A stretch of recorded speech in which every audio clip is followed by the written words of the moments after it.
人間の体内で生きる細胞の数は約37兆個. 적색골수. 이곳은 혈구들이 태어나고 자라는 곳으로 혈구들은 이곳에서 조혈 모세포에 의해 생성, 종류별로 선별됩니다. 그중 정구세포로 태어난 적혈구는 적혈모구라는 세포로 성장, 마크로파지 선생님의 보살핌을 받으며 무럭무럭 자라고 다가온 탈핵식 날 어엿한 적혈구가 되어 폐에서 산소를 받아 몸속 세포들에게 전달하는 역할을 부여받죠. 몸속은 대체로 평화롭지만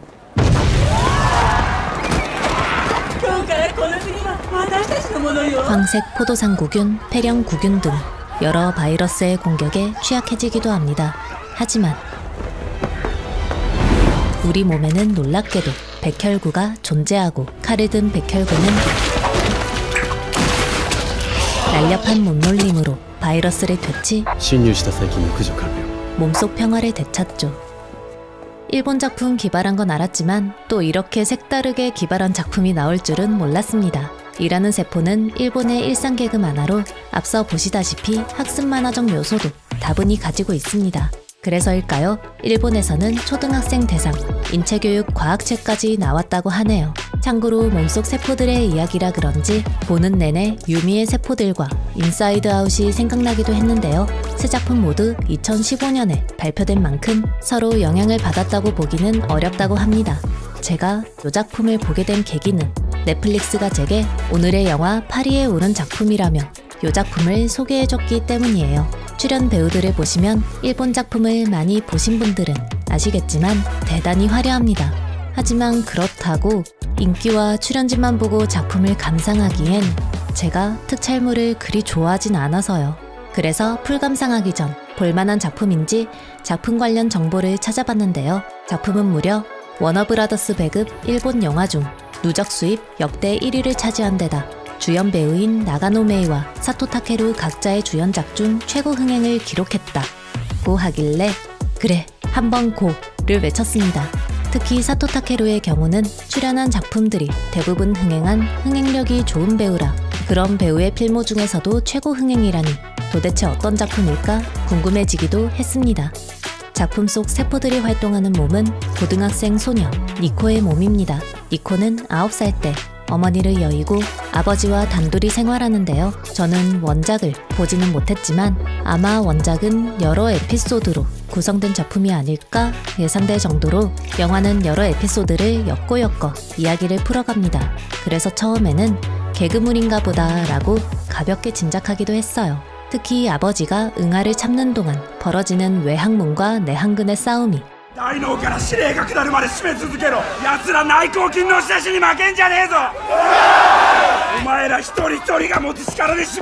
웃음을 참기 힘들 정도로 웃겼네요. 대뇌의 지시 따위 무시하고 무조건 밀어내기만 하는 내항근을 스모선수로 표현한 부분도 참 기발했습니다. 덧붙여 캐릭터들이 이말년 스타일로 머리 위에 이름을 쓴 부분도 소소하게 웃겼고요. 그래서 한참을 웃으며 가볍게 보고 있는데 웬걸 니코가 백혈병에 걸리며 작품의 장르는 물론 전반적 분위기까지 완전히 바뀌더라고요. 개그물에서 재난물로 자연스럽게 전환됐습니다. 자칫 잘못 연출하면 작품의 흥미도가 떨어질 수도 있는 부분이었다고 생각하는데요. 대단히 자연스럽게 모든 흐름이 샤라락 바뀌어서 보면서도 놀랐어요. 또 작품을 보는 초반부엔 왜 백혈구로 사토 타케루를 캐스팅했을까? 눈빛이 날카로워서인가? 인기가 많아서인가? 궁금했는데요. 후반부로 갈수록 비중이 높아지는 액션씬에 절로 고개가 끄덕여졌습니다. 영화 바람의 검심에서 칼잡이 암살자 역할을 연기한 배우라 그런지 액션 연기가 어색하지 않고 멋스러웠네요. 바람의 검심 촬영이 끝난 뒤 샤워실에서 기절하기도 했다는데 무슨 일을 하든 열심히 해두면 언젠가 또 쓸모가 생기는구나 라는 생각도 했습니다. 앞서 니코가 백혈병에 걸리는 걸로 이야기가 진행된다고 말씀드렸는데요. 작품의 매력은 내용이 심각해지면서 더욱 크게 바라더라고요. 예를 들면 누구의 일이 더 중요하거나 덜 중요하지 않다. 우리의 일은 모두 중요하다는 점을 강하게 알린달까요? 적혈구는 작품 초반에는 멋지게 싸우는 백혈구와 NK세포, 킬러 T세포를 보며 나는 참 그다지 중요하지 않은 존재구나 라고 생각 크게 움츠러듭니다. 백혈구가 그런 적혈구에게 私なんてただ酸素を運ぶことしかできないのに。俺たちが戦えるのはお前ら赤血球がいつも酸素を運んでくれるからだ。 너가 산소를 공급하니 우리 모두는 싸울 수 있다. 너의 일도 나의 일도 이 몸에는 참 중요한 일이다. 라고 위로하지만 그다지 와닿지 않죠. 하지만 니코가 백혈병에 걸리고 백혈구, NK세포, 킬러 T세포가 백혈병 세포와 싸우며 적혈구의 중요성은 대단히 높아집니다. 적혈구가 산소를 공급하지 않으면 모두 힘을 잃기 때문이죠. 때문에 초반엔 다소 주눅 들어있던 적혈구도 후반부로 갈수록 자신의 일에 긍지를 갖고 우리 모두 이 세상에 꼭 필요한 일을 하고 있다는 자부심으로 업무에 임합니다. 그야말로 일하는 세포였달까요? 개인적으로 세포들의 세계가 마치 우리의 세계와 굉장히 닮아 보여 후반부로 갈수록 감정이입하며 감상할 수 있었어요. 예를 들면 적혈구는 소시민, 헬퍼 T세포와 킬러 T세포는 정부 조직원, NK세포는 소수의 천재처럼 보였습니다. 살다 보면 특출난 재능이 있거나 눈에 띄는 존재라야 인생에 가치가 있는 것처럼 느껴지는 때가 있는데요. 작품은 그렇지 않다고, 세상은 실은 백혈구의 말과 같이 우리 모두 세상에 참 중요한 일을 하고 있으니 우리는 우리 일에 최선을 다하면 된다고 말하는 듯 보였습니다. 何があっても酸素を届ける。